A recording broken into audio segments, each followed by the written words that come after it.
How's it going, everyone? I hope everyone is enjoying MACNA. We've had a great speaker lineup these last few days. Some of them have been very intense talks, some have been funny talks, some of them have been thought-provoking talks, and we have a totally different twist on the topic today with Mike Paletta here to tell us a little bit about the history of reef keeping. And for the last several years, Mike has been a little bit quiet, kind of keeping to himself and watching the reef scenes from the sidelines a little bit, and it's really great to have him here to bring him out of his semi-retirement. So please help me in welcoming Mike Paletta.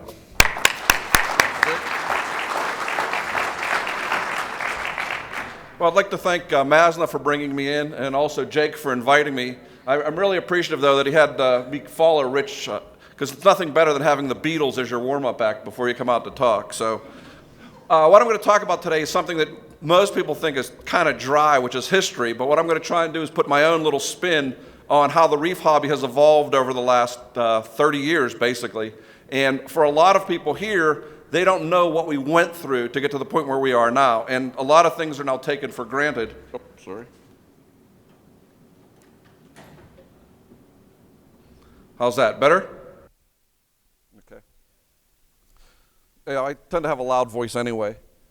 So my love of water began in the early years, and before I got into the reef hobby, I actually had hair too. So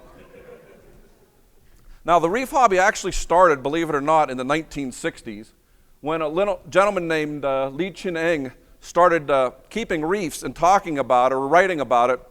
And he brought up the concept of something called living stones. He lived in Indonesia. He would collect these pieces of dead coral, put them in his aquarium, have the aquarium in Indonesian sunlight, collect small fish from the tide pools, and he basically started the first reef. I actually know several people that tried to write to him in the late 60s, and unfortunately he never responded because he died in the early 60s, but they never knew this, so no one could really replicate what he was doing.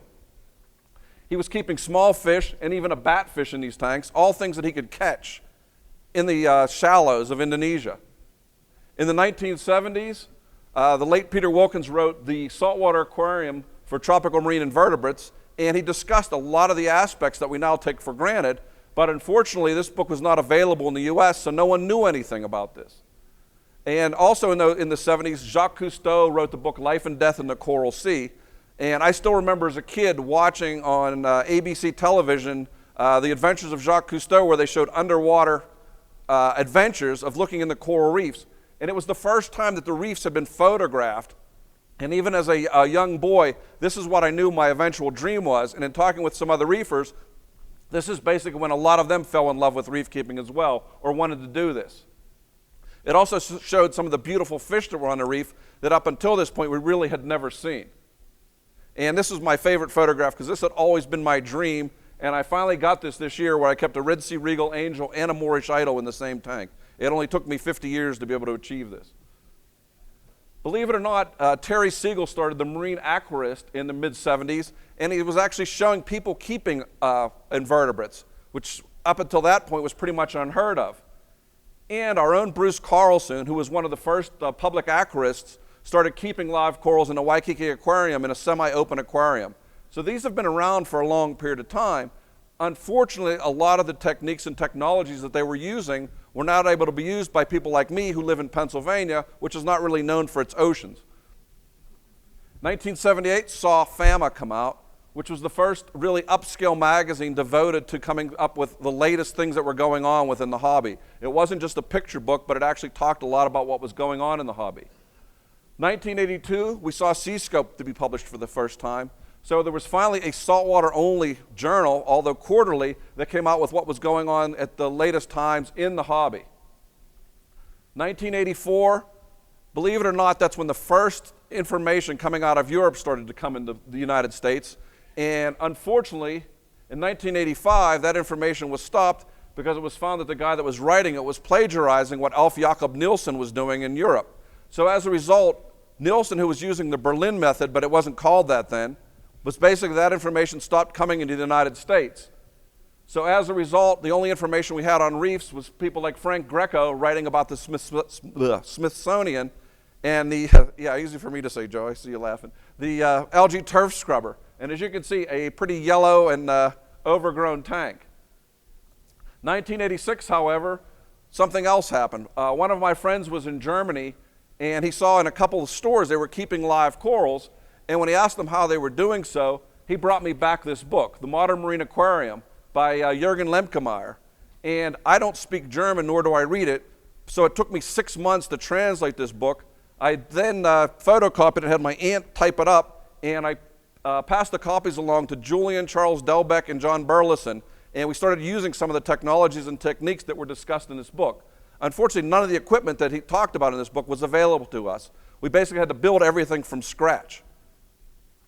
January 1986, George Schmidt started writing about the Dutch mini reefs.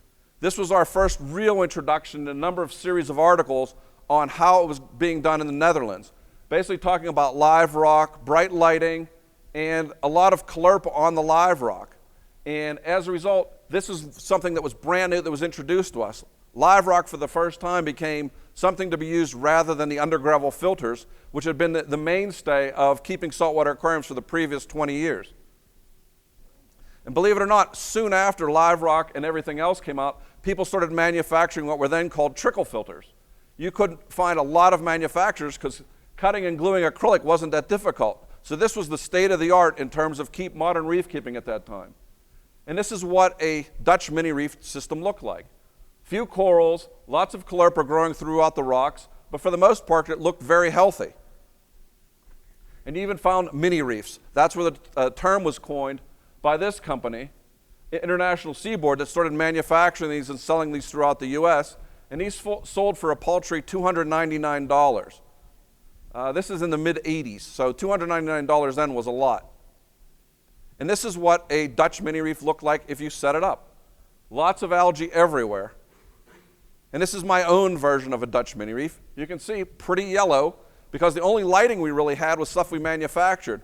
Mine, in fact, was a Kmart 5000K metal halide bulb that I hung via cords above the tank, and eventually it got too hot, fell into the tank, and caused what can only be described as an explosion. So, needless to say, that was one of many times I needed Sanjay's help with lighting, but wasn't there at that time. So this is the things that we were doing back then. As I said, everything was manufactured and done by us. That was also the year that Charlie Verone wrote what became to be known as the Bible of SPS corals. 1987, Charles Delbeck wrote the first article on the relationship between symbiotic algae and marine invertebrates for the hobby. And John Burleson introduced modern lighting to us. John worked in the printing industry and realized that whenever you dove below 20 feet, the water was pretty blue, so he brought out actinic light bulbs. They weren't called actinic light bulbs at that time. They were basically blue printing bulbs, and you had to really scramble to find them. They were made by Philips. And whenever he put them in his tank, he had one of the nicest soft corals tanks that I've seen before or since. You can see how healthy those corals are. This is just in the late 1980s, which for many of you, you weren't even born then, but we were already doing this kind of stuff. And you can see how healthy these corals are, giant clam, everything, no bare rock. Basically, the corals grew over everything. My kind of tank, no space for anything else but corals. That's also the year that Albert Thiel wrote his first book on the hobby. Now, love him or hate him, Albert Thiel introduced something that was very critical to the hobby, which hadn't been done to that time. He introduced the concept of marketing equipment.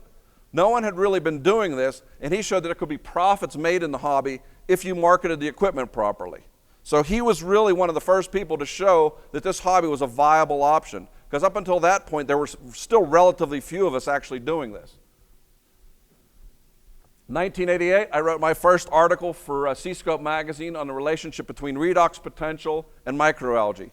Basically, the cleaner the water, the less algae you have, the dirtier the water, the nastier the algae. Pretty simple concept, but at that point we really didn't have anything to measure with. There weren't a lot of test kits out there other than the common ones, ammonia, nitrite, nitrate, pH, but none of the other things that we now take for granted were available. Marine Fish Monthly came out. So here we had a saltwater magazine dedicated just to the hobby. Now I know we all take for granted how easy information is to get now, but in those days we waited month to month for the latest magazine to come up because it had the latest information that was going on. And even though a lot of this information was 6 months or older, because that's how long it took to print a magazine then, it was still cutting edge for us. The corals that we kept at that time were relatively simple. Mushroom anemones, leather corals, and this is what my tank looked like back then. For the last 30 years, I have played with substrate, no substrate, substrate, no substrate. So as I show you my tanks over the years, you'll see I've switched back and forth and have gone back to no substrate. But you can see lots of soft corals, fully packed tank, basically no room. 1988 also saw Julian Sprung's first article on captive reefs come out. So this will give you an idea how long it has been that some of us have been writing articles about the hobby. And Julian also had a tank that he was maintaining that at that time was one of the coolest tanks you'll ever see. Those three yellow and blue fish at the bottom, those aren't damselfish, those are resplendent angelfish. They haven't been brought in for a number of years, but at that time they were fairly common because the Army people that were stationed there were smuggling back and getting a whopping $50 a piece for them. Now they sell for several $1,000s a piece. He also had a pair of Venestus angels in there, some multi-band angels, flame angels, all with all these corals, and a pair of black Percula clowns. And what was interesting is this tank ran inside, was plumb to the outside, where it got natural sunlight and it had mangroves in it. So he was already looking at taking nutrients and other things out of the tank. I mean, the tank outside, seeing corals growing in sunlight that weren't in the ocean was rather mind-blowing at that time because no one else was doing it. This is what a skimmer looked like back then. This was the state of the art, but if you went really crazy, you bought a Venturi one like this. And you can see how great that is because you can see the little swirl of bubbles at the bottom. So we really didn't have state-of-the-art technology or equipment at that time. We were still pretty much a learn-as-you-go kind of group of people. This is also the year the first MACNA was. And what's amazing to me is there are now more vendors here than there were attendees at the first few MACNAs. So this is how much the hobby has grown. I mean, last night when I walked into that room and saw how huge the banquet hall was, I was in total awe because no one would have ever believed this because we used to scramble the first few years. There were no vendors, and it was basically just discussion of, okay, I did this, but this died, and I did that, and I tried this, because there were no handbooks, there was no other way of calling information. And this is the rest of that picture. Sorry for it being blurred. Obviously, that's Julian, Charles, myself, and John Burleson when we all got together in front of John's tank that year. And this is one of the ways we conferred information. We would drive to each other's houses, or we would talk to each other after 11 o'clock at night when the phone rates went down. Now, this might not sound like much, but in those days, I would go berserk because my phone bill was $60 at night just for my phone bills of talking to John and Julian and Charles, where we shared notes. Julian was working for John. John worked in the aquarium stuff, but he was also a night watchman for Holiday Inn, so he would call us after midnight when he didn't have to pay for the rates out of the Holiday Inn, and that's how we switched information amongst ourselves. 1989, Julian started writing reef notes. So for those of us that was in the hobby, this became something else to look forward to because the actual questions that we had were actually being answered by someone that had a clue what they were doing. It was no longer so much hit, miss, and die and throw the stuff away. Julian would answer a lot of dumb questions, but a lot of really pertinent questions at the time. John Burleson built what was then the first oxygen reactor, which may not sound like much, but we were working much harder to try and get the water clean. When I showed you that first tank of mine with all the chlorpa in it, I thought that was a thriving tank. And the reason I thought it was a thriving tank is because every Monday night from 6 o'clock to 9 o'clock, I would pull out 6 buckets, or a 6-gallon bucket of chlorpa off the rock every week, throw it out and think this tank's really thriving because my chlorpa is growing out of the tank. A lot of the information we passed along was done by the aquarium societies writing their own monthly or quarterly magazines, and this is another way that the information was being passed along. A lot of us were giving talks back then, and as we would go, we would pick up like the whole year's worth of their magazines, and that's how we shared information. This is also the year that there was sort of this split within the hobby. Up until that point, roughly 90 to 95% of the hobbyists were keeping fish tanks like this. This was not a reef tank, obviously. Dead coral skeletons, some big fish. Once a month or so, they would take these corals out and bleach them. But that's when we switched over to the reef end of the hobby. As I said, at that point, 90% of the people were just keeping fish and dead corals. This is really when the reef keeping part of the hobby started to take off, where now it's roughly 90-10 the other way. And this is what my tank looked like back then. 1990 was actually the watershed year in terms of changes in the reef tank, because that's finally when Alf Nilsson stopped being mad at us. And if you'd ever met Alf, he's probably the nicest guy you'll ever meet from Norway. And he started actually talking to us about what was going on in Europe. Up until that point, we sort of had an inferiority complex because they were so far ahead of us in what they were keeping. And Alf came in and started talking about the concept of protein skimming, calcareous water, the need for brighter lighting, live rock, everything that we sort of knew, but we really didn't. And he showed us everything, how to build a calcium reactor, how to build a Kalkvasser reactor. Up until that point, we were sort of hit or miss because we weren't really measuring calcium. It was sort of how much do you add? We don't know. He started showing us with a Kalkvasser reactor.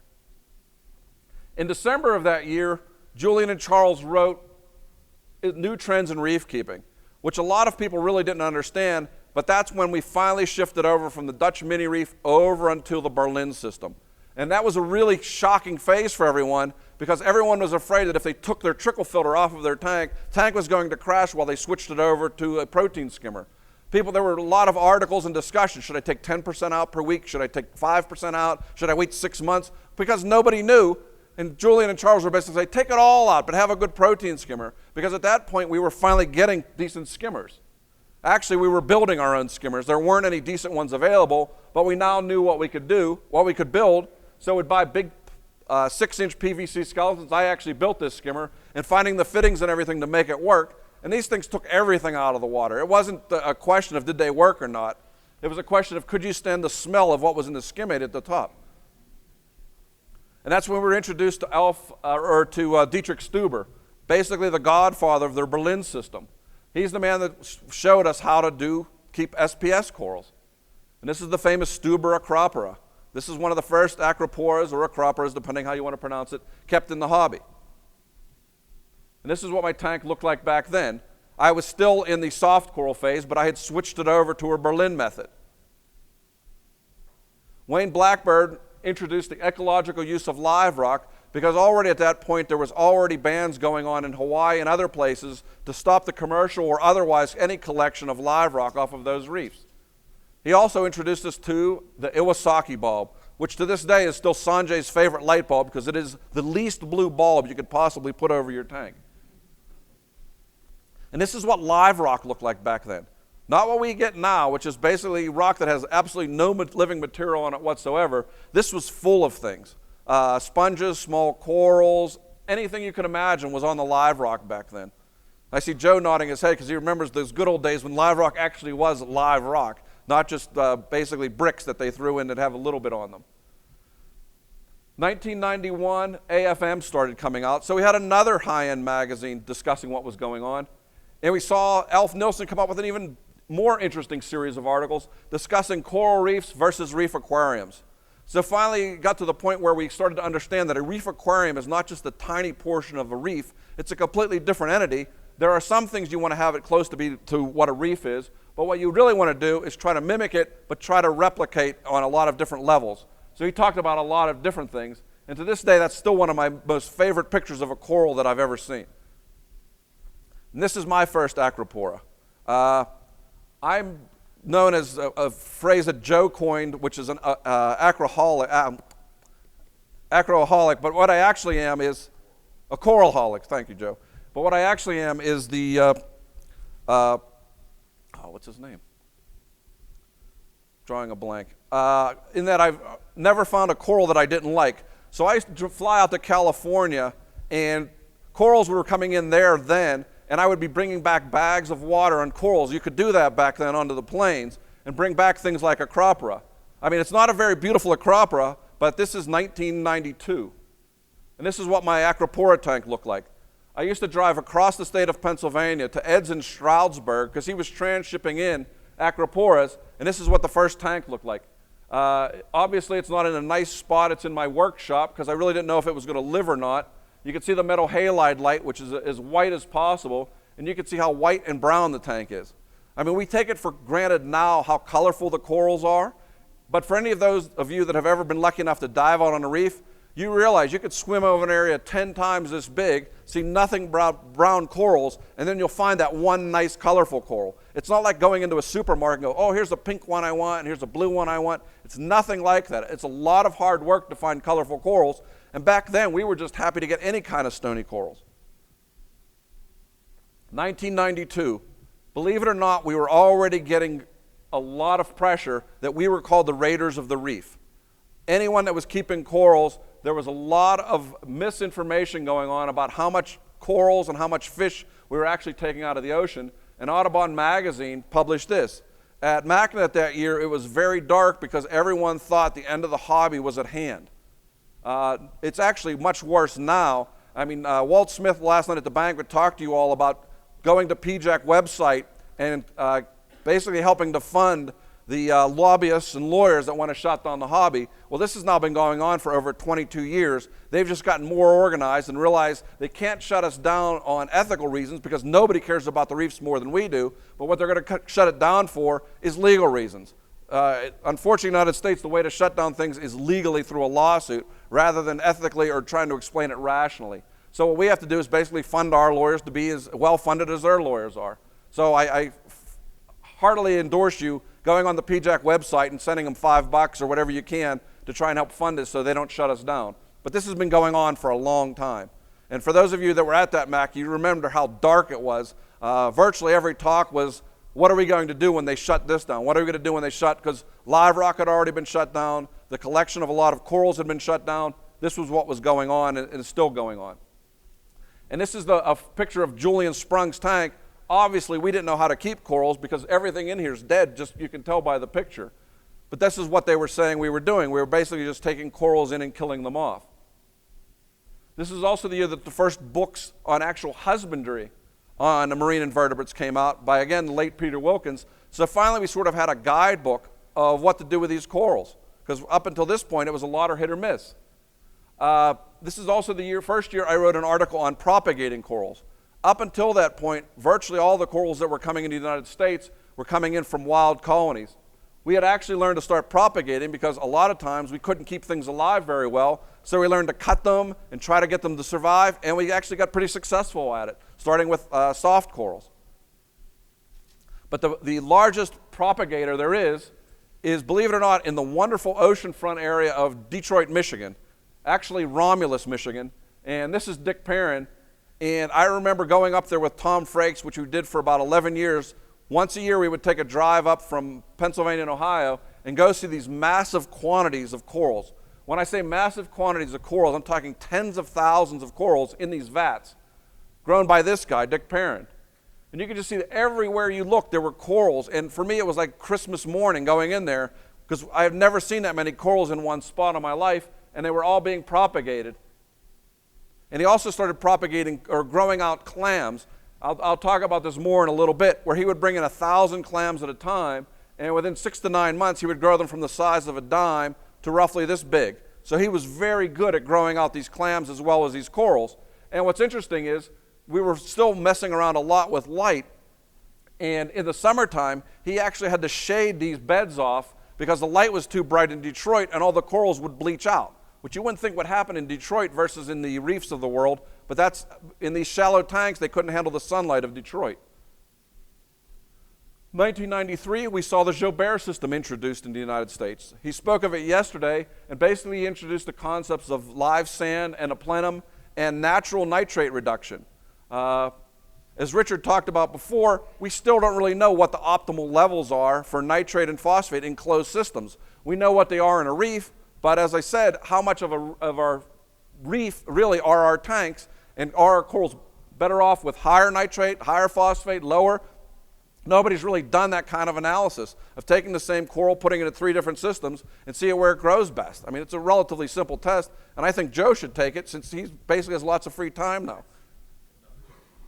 And this is what his tank looked like, which basically everyone I know ran out and put a plenum on their tank, which is a lot of things that were happening at this point in the hobby were a lot of anecdotal things. We would read something, everyone would run out and do it. We would hear something at a talk, everyone would run out and do it. There really wasn't a lot of scientific basis. Unlike what we're hearing today and yesterday at these talks, science was still, we weren't really incorporated with a lot of the academics that are working in the hobby, where they were working with corals and this. That's also the year that Fawcett and Nielsen published their wonderful book. Unfortunately, it was only in German, so unless you read German, you couldn't really realize what they were doing. It was much more hands-on and high-end than what we had been doing. This is what a SPS tank looked like at that time. Not much close to what we look at now. Basically, everything is brown. And I apologize for some of these slides, but at this point, everything had been taken on slides and then transferred over. We didn't have digital photography back then. So this is what we had. This is also the year I published this article on the orchid dottyback. And the reason I include this, because I do love fish, but this is what Jake claims is the article that got him interested in the hobby. But it also shows that I write in this article that I spent 5 years trying to find his fish. So this is when people started to realize I did have OCD. 1994, the Reef Bible was published by Charles and Julian. And finally, we had basically all the information that had been gleaned over all these years in one spot. It didn't tell you, okay, you need to do this and this and this, but it basically showed all the different ways that you could basically skin a cat. No pun intended. But there were a lot of different ways to do this, and it was finally published in one big book. Also, Aquarium Frontiers came out by Tyrese again. And this started to talk about some of the high-end aspects of the hobby. Finally, we started to get some science included in what we were doing. But there's also the point where a lot of the hobby switched over again. A lot of the people had gotten into the soft corals, but this is where the path started to split for the second time, where you started to have the soft coral people versus the stony coral people. Because we realized you really couldn't keep two together because the soft corals would eventually kill off the stony corals. So you got this whole big dichotomy again. First it was fish versus corals, now it's soft corals versus stony corals. 1995 was the hallmark year for getting SPS corals into the United States, in that that's when Fiji finally opened up and we started getting lots and lots and lots of stony corals. This is primarily what they look like. Big colonies, when I say big colonies like this were customary. They were brown and you would spend $75 or $80 on a colony like that. And if they had any color, you would spend $100 on them. But they were 6 inches square, 8 inches square. These were big colonies of corals. And this is what they looked like. This is Steve Tyrese first tanks, showing the SPS corals that he was bringing in from Fiji. Aquarium Frontiers actually went to color. That may not sound like a lot, but up until that point, most of the magazines that were talking about corals were in black and white. Yeah, we've come a long way. And they talked about a lot of interesting things, different methodologies for introducing calcium into the tank. Up until that point, we had basically just followed with Kalkwasser, but here they were introducing calcium reactors, balling methods, all kind of different ways to introduce calcium. It's also the year that Scott Michael introduced us that we could add some colorful fish into our reef tanks, because up until that point, most of the time we would keep 3 or 4 small, tiny little fish. We were worried about the nutrient levels, so we didn't really put in fishes like wrasses or anthias because they ate too much and they would poison the tank and kill off our SPS corals. 1996, the Modern Coral Reef Aquarium book came out in English. So finally we were able to catch up to what the Europeans were doing because all their information was pretty much there. This is also one of my favorite things that ever come out into the hobby that help us do anything, gel superglue. Up until that point, fragging corals was a nightmare because there was really nothing that would attach. There were a bunch of really bad epoxies. There was using rubber bands and sticking stuff together. Gel superglue is the greatest thing that ever came out for people like me that always love every frag you can get and want to mount it before it gets blown away. This is also the year Bob Mankin started bringing, and Dave Palmer started bringing in SPS maricultured corals from the Solomons. Things like Acropora tortuoso, Lovelii, the purple monster, all came originally from the Solomons. Unfortunately, that country has gone up and down as they've had civil wars, as Dave Palmer lost a boat and a partner in one of those. Lots of things have happened, but this is the first time they showed that mariculture in corals was actually viable for a third world country. He also introduced at that time what was then the first calcium reactor, the K2R calcium reactor.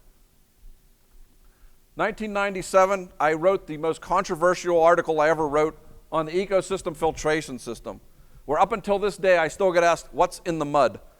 I still run this. To me, it's been a very successful refugium-based system, but this was something new that we really hadn't looked at refugiums and microfauna at that point. We primarily tried to keep as meticulously clean a tank as we could. And this is what a mud system looks like.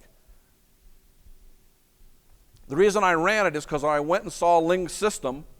I saw some of the most beautiful and corals that I had never seen before. Up until that point, there weren't any Montipora capricornuses. Ling had them in all kind of different colors and sizes.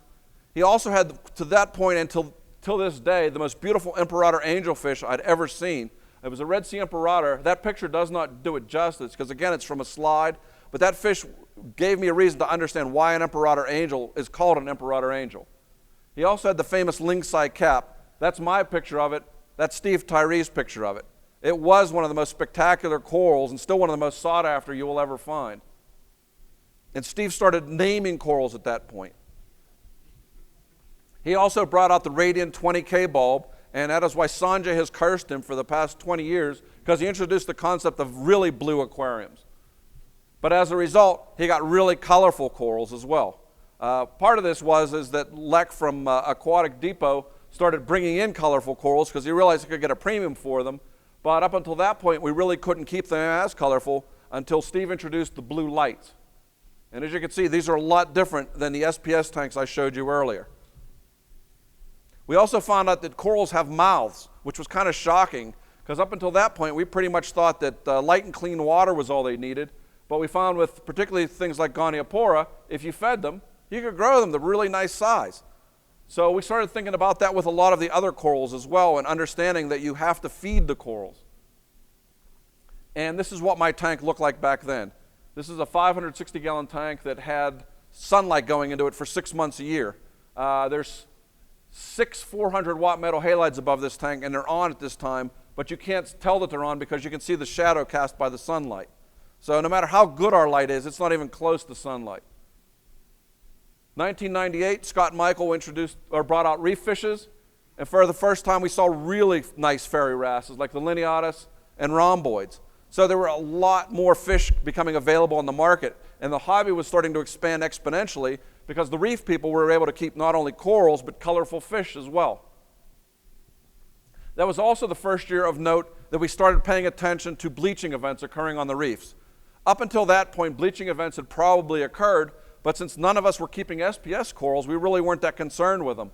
Once we started learning about these and finding out about them, they become much more aware of them, which is one of the things that everybody needs to know is these bleaching events are something we are worried about and do have to be concerned with, as it's dramatically reducing how much viable coral reefs there are in the world.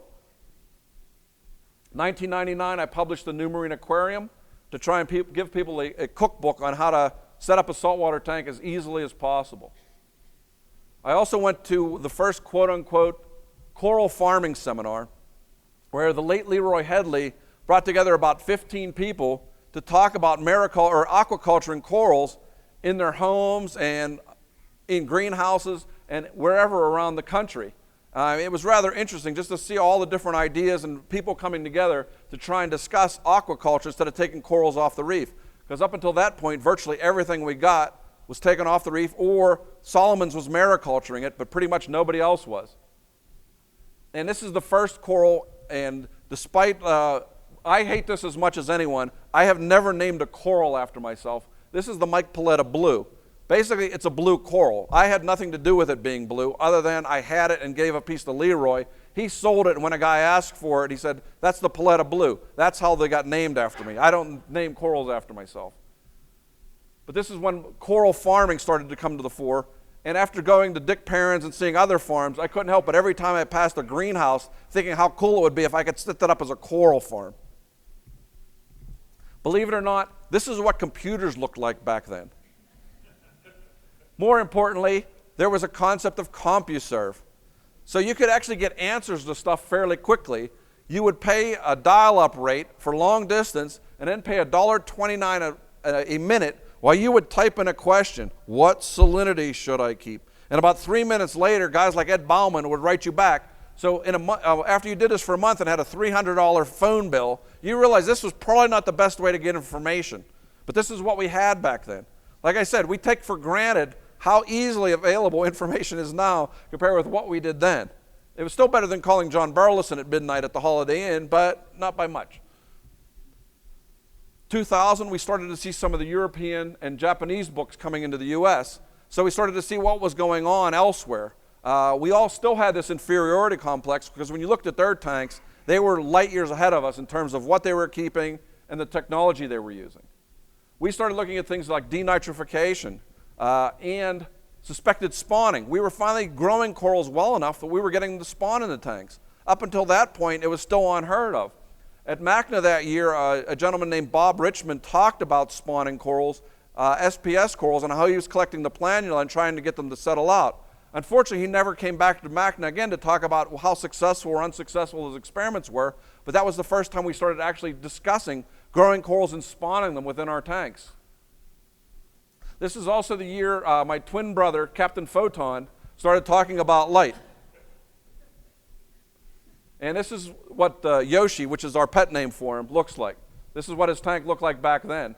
I have been driving up to Penn State, which is about 2.5 hours from me, for the past 15 years, so I have documented Sanjay's successes and our like failures over the years. So I have 15 years worth of pictures of Sanjay's tanks, both on slides and digitally. And this is what his tank looked like 6 months after that.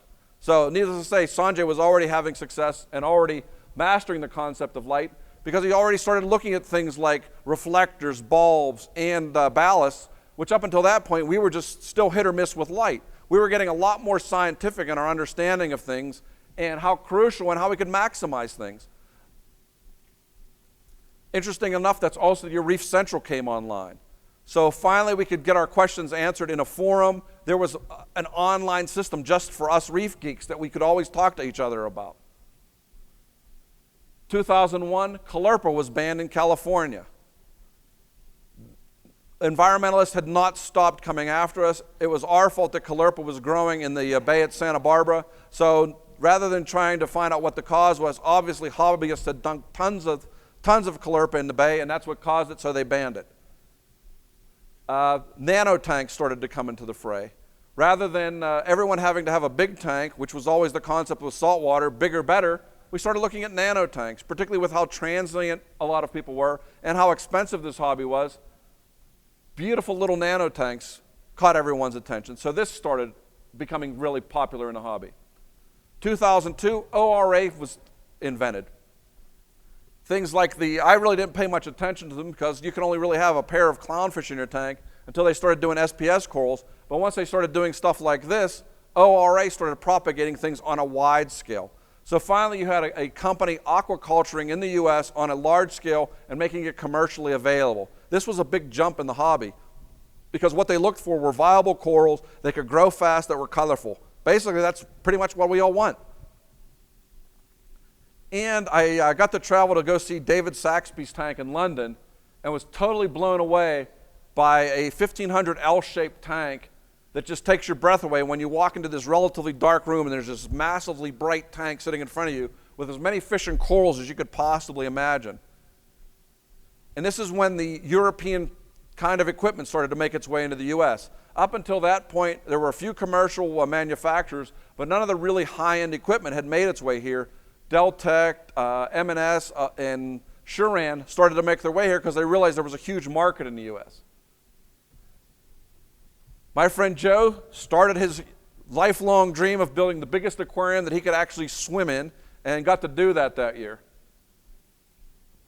And believe it or not, this may not sound like a big deal, but that's when clams came back into the hobby. For the previous 5 years, there were virtually no Tridacna clams in the hobby because they've been overfished and were fairly almost close to extinction in the wild. So as a result, some entrepreneurial people like Jerry Heslinga had opened up clam farms. So as a result, a bunch of beautiful clams started to make their way back into the market. Something else to keep you excited about that had disappeared for 5 years. So mariculture, aquaculture were all really developing over this time frame. 2003, that was the year that the reef gurus really started to come into vogue. Because of the internet and because of the really passing on of information, a lot of people became really famous as reef gurus for passing on information. One of the things you'll notice, though, most of those guys have no hair. So in order to be successful in the hobby, you either have to be bald or it drives you bald. I say that because I was one of the first to go bald, so I feel pretty proud of that.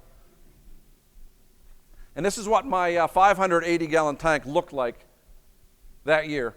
The coral on the bottom left is the true Paletta pink tip. That's also the year I wrote the book, Ultimate Marine Aquariums. Now, remember when I mentioned Dick Perrin's clams? The reason I wrote this book is because still up until this point, a lot of the hobby was based on anecdotal stuff. Someone like me would come up here to a club and tell you this is what you should do, and everyone went home and did it, or they said, I'm doing this and this is what you should do. So what I wanted to do with this book is put together a lot of information, because at that previous year's MACNA, Dick Perrin got up and gave a talk, and as Dick was wont to do, he would go off on a tangent.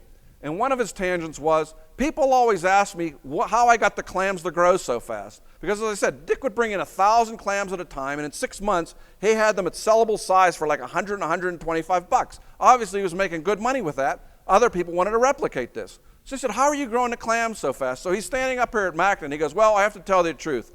Eddie and I pee in the tanks. I know after that, some people went home and peed in their tanks. So I wrote this book to keep people from peeing in their tanks. I tried to get the information from 50 tanks, put the information together all at one point. If you read, don't just look at the pictures. If you look at the beginning of the book, in the introduction, I gathered the information on the average of a bunch of different parameters from 50 different tanks and put it there so you can see what the averages are for 50 different tanks. Hopefully being somewhat scientific and saying these are successful tanks, you can look at them, you can see what they're doing, rather than doing what someone stands up here and tells you, this is what I do, and everybody ran out and did it. That's also the year they started doing a lot more mariculture in Indonesia and other places. They found that this was viable to grow little corals like this. We no longer needed the big massive colonies anymore. If you'd bring us a little colony like this, we could grow it out relatively fast. Despite what the dive boat captains has always said, that a coral only grows 1/10 of a centimeter a year, which means that a coral this big has been growing for 1,000 years, we all know we grow them much faster than that. That's also when they started the first time that this fish was bred. It's also the year that Chris Tounier started Reefer Madness. So for the first time, you could actually look online, see the coral you wanted. It wasn't doctored very much at the beginning. Afterwards, it got a little bit crazy with the Photoshop. But you could pick out the coral that you wanted, and they would ship it to you.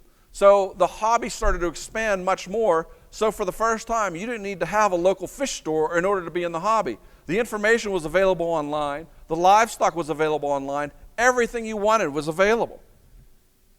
And this is what my tank looked like then. Needless to say, I like to pack a tank pretty full.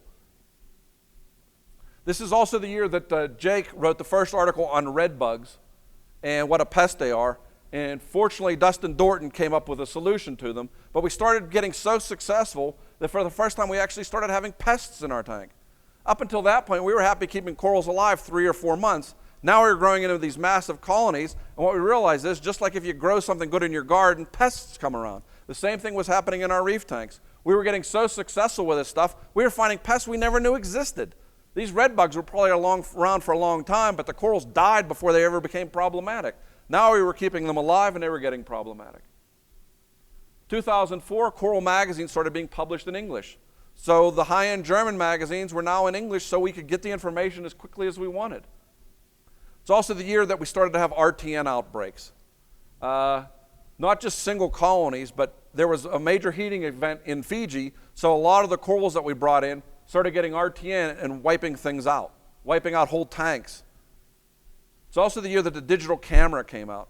Just like gel-type super glue, this dramatically changed things, because no longer did you have to shoot 1,000 pictures to get one non-blurry picture, although I still get a lot of blurry pictures, of what you wanted to show.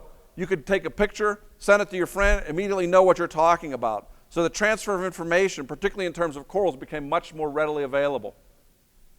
It's also, we found another pest. We found them on tipper-eating nudibranchs. As the years have passed, there's now over 30 different pests that I can classify that bother our corals that we didn't know about when we started this 20 years ago. This is what maricultured colonies could look like. Those little stubs that I showed that diver putting on that iron fence earlier, this is what that grew into in a couple of years. So needless to say, we started to understand how fast corals can grow when given the optimal conditions. That's also the year that I went insane and took down my 560-gallon tank and built my 1,200-gallon tank, which unfortunately my ex-wife said was the last straw in the marriage when I built this tank. But for those of you that have ever built a big tank, one of the things you should be aware of when you build a big tank, every knucklehead you know of will want to stand within the tank. This is Ling Sai, because everyone wants to go. And the other thing they will do, when people walk into the house, the first question they will ask is, are you going to put a shark in that tank? This is what the 1200 looked like after it was set up. I took everything out of the 560, which was totally packed, and then I totally packed the 1200, amazingly. And you can see lots of fish, lots of corals, no space. Because the rule of thumb is, as you get successful in this hobby, you go bigger and bigger and bigger. When I got married, I bought a 120-gallon tank because I had a 60-gallon tank that was in the apartment. When we moved into the house, I put the 120-gallon tank up, said, honey, I'll never need a bigger tank than this. I'll never fill it. 2 years later, I went to a 240-gallon tank. 3 years later, I went to a 560-gallon tank. 6 years after that, I went to a 1,200-gallon tank. 6 months after that, she said, that's enough because you're basically going to flood the whole house. I'm out of here. 2005, Zeofit came out, so we started looking at the low nutrient tanks. And we got brighter, colorful corals that way. Also, some of the other corals started to be named. Lingside cap, purple monster. And this started the whole trend that Mitch discussed last night, is why we hate the super nuclear raspberry watermelon and why it costs $800 an inch. LPS corals started coming on board, but we also started seeing major mergers, indicating that the hobby was now becoming big business when 4 of the companies that made it up basically merged together. We also, unfortunately, came into the forefront our flatworm eating, or acro eating flatworms. 2006, we started seeing rare fish like the boilie eyes, hooded wrasses, and my favorite, peppermint hog, which after keeping fish for 50 years, this is the only fish my father said, wow, Mike, that's a really cool fish. He's seen all my fish for 50 years. This is the only fish he's ever acknowledged. Elos came into the US, and acan suddenly became the hottest thing going, like the tulips in Netherlands, where people are starting whole acan tanks or other mucid tanks. T5s became hot. In 2007 pretty much is when everyone thinks of as the modern portion of the hobby. That is when things have become relatively easy back then. Now we have things like reef builders, so all the information that occurs within the hobby is at our fingertips every day. The Radiant LEDs, which Sanjay and I are both now using, have made lighting much easier. No longer is everyone walking up to Sanjay and saying, which lights should I put on my tank? He's basically told you. There's a lot of easy ways to get information to make our lives easier. You've seen the Apex booth here where all the information, or a lot of the information you want, is at your fingertips. You can get a drop cam, so I can look at my tank every day when my cousin's feeding my fish and making sure he's not just spitting into the tank and walking away. So you can now see everything that's going on. There's also something as simple as a robo-snail. I'm basically lazy, so I want the glass cleaned every day so I don't have to do it. So now there's a device that goes over and cleans your tank every day. So I don't lose corals because I got lazy one day and it fell down and I didn't notice it. We also have new things like better water movement coming out with something like the Riptide Gyre, and possibly even more technology coming on board with something like the Mindstream monitor, which will monitor a lot of different parameters and give you that on your phone all the time. So if something goes out of whack, you'll get a notice. Probably not phosphate, but some of the other things may be important, so you'll get a notice of what's going on in your system. After this, what I'm expecting is you'll have something like this, something will go out of whack, and a doser will dose it back into your tank immediately. So we're going to keep our tanks much more stable in the next few years. And this is what my tank looks like now. So as you can see, I still like to pack a tank, and I still like a blue tank. That's basically it.